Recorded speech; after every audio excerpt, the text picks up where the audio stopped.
Bonjour, la bombe communautaire alerte la tribune au sujet de la propagation de la Covid-19. Comme lors de la première vague de la pandémie, les cas issus de la transmission communautaire restent la principale bataille à gagner par les autorités. Car en cette deuxième vague, le scénario est encore plus catastrophique avec 1136 cas communautaires enregistrés en une semaine et 53 décès, écrit le journal. Selon Source A, le virus continue de faire des ravages. 11 décès, 56 cas graves et 628 nouvelles infections, dont 373 issues de la transmission communautaire, ont été rapportées au cours du week-end, signale la publication. Le journal explique aussi que l'Organisation mondiale de la santé, à qui le Sénégal a soumis son plan de vaccination, apportera sa réponse dès la première semaine de février. Parlons des impacts de la pandémie sur le tourisme. Le quotidien Critique note que la station balnéaire de Saly se meurt. La destination de Cap Skirring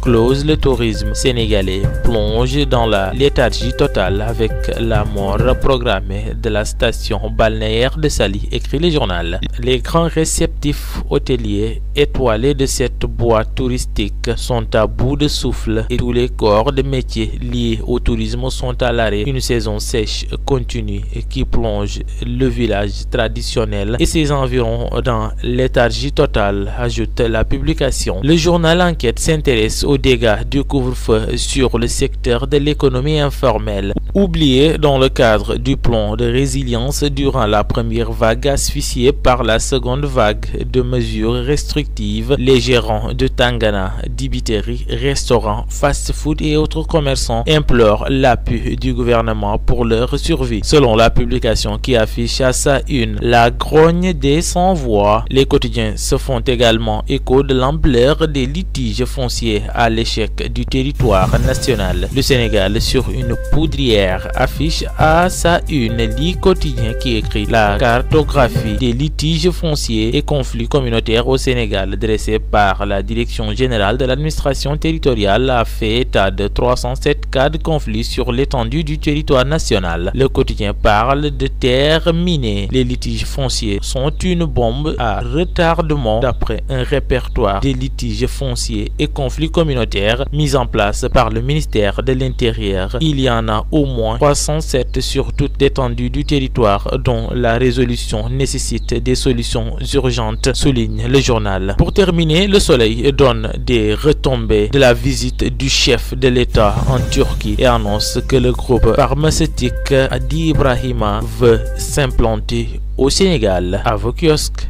et bonne lecture.